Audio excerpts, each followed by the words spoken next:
G'day, Alex from Lumsden Agency. Welcome back to our monthly catch-up for the end of May. Now, what we have seen this month is obviously on-site auctions go back and open for inspections. We've seen auction clearance rates pick up a little bit again, but that's not saying a lot because they were ridiculously low a month ago. It is a little bit early to see how the property market is going to react to the last few months. The one thing that I would say is that I don't think we're out of it yet. We're certainly closer to the middle than the end. The two main factors that I see affecting it, apart from political policies that are put in place, is the degree to what people can borrow money with the unemployment rate coming up, and the amount of people who have put their properties as security for a commercial lease. If their SME is struggling and the stimulus packages run out, we will see a fair degree of bankruptcies and a fair degree of properties being put on the market in a distressed situation, which I think will have a massive effect on the property market. As I said, we are closer to the middle of this, I feel, than the end. And to get a bit more of a financial overview of things, I'm here with James Beresfords from Beresfords Financial Planning. James, 27 years in business, over 27 years, 30 employees.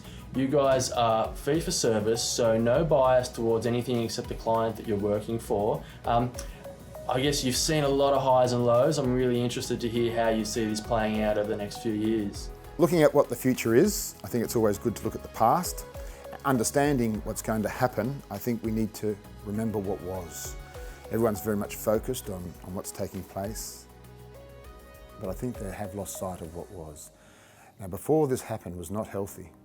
We had low household savings, high debt, high consumption. Now that's a cocktail for disaster. Where the stock market should, on average, give somewhere between an 8-9% return, we were clocking 40%. Wow. The ASX 200 was doing 26%. Now, if someone saw that and didn't think something was unnatural, then they need to go back to HSC. It's a bit like the Bitcoin rise and fall. Absolutely. Right? And property prices. There's a problem, mate, when we look at our kids and we say to Lachlan, mate, how are you going to buy a house in this environment? You know, and there's a lot more mortgage stress out there than people realised. So I feel that what has happened was a catalyst to puncture what needed to be reset. And I could take the view of what has happened is not good. I don't. I think it was inevitable and I think it was necessary. Now the stock market has come down 30%, so technically it's a crash, but that was from the highs of the 20th of February at 7,000. Wow. But if you look as of January 1, 2019, the market's only down 4 or 5%. That ain't too bad over a 12-month period. So what you saw is that all that overvaluation contract. Bankruptcies are definitely going to increase, and savings will again try to revert back to building their balance sheets. Now, as the household goes back to what they should be doing, 10-15% from a low of 2.5, that means that money that was being spent, that drives the 2.5%, is now going to be in savings and no one's going to get that money. So the butcher, the baker, the candlestick maker ain't going to be having Sunday's roast like they were. We feel that the next 1 to 3-5 years will be challenging. In saying that, for people that have cash, if they were coming to us today with $1 million and said, James, invest it, I'd say, well, the good news is today I'm not. I'd hold out of the market. I would stockpile my cash and I would wait to see what takes place post-September. And if it was property, I would have thought the first quarter of our next calendar year.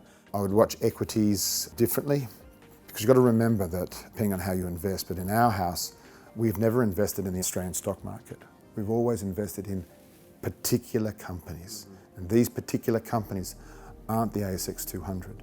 So I think there are going to be buying opportunities in property if you choose carefully. Likewise, if you choose carefully your equities, be it domestic or international, you're going to do well. So now there's time just to sit on your hands and hold your cash, and don't complain about getting 1% because you could lose 10. You talk about cash and holding cash. Is there anything you'd be moving away from to free up cash? So look, if I was looking at real estate, even though we see things negative going forward, we definitely think there's going to be some great buying opportunities. So does that mean you wait till the buying opportunities are there, Alex? Do you wait to the 2021 new year? No, you don't. You start looking now. To find good property will take 3 to 6 months. So if I was going down looking at that asset, I would be in the market, understanding what the prices are, and I would therefore be observing both the sale price at auctions, and I would be tracking them and seeing them. So I actually can see that what I'm buying is actually good value. So it's the time now to find the people necessary to help you make the transaction. Start building those relationships. Start building those relationships and know what value looks like. You only know value when you're in the market, don't you? So yeah, to all those investors, I'd start looking. It's 100% right. I think what I've learned in my journey is you have to take the emotion out of it.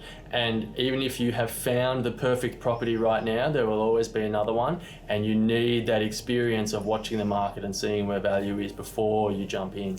James, fantastic advice. It's been a pleasure. Thank you for being here. Thanks for having me. Thanks, Alex.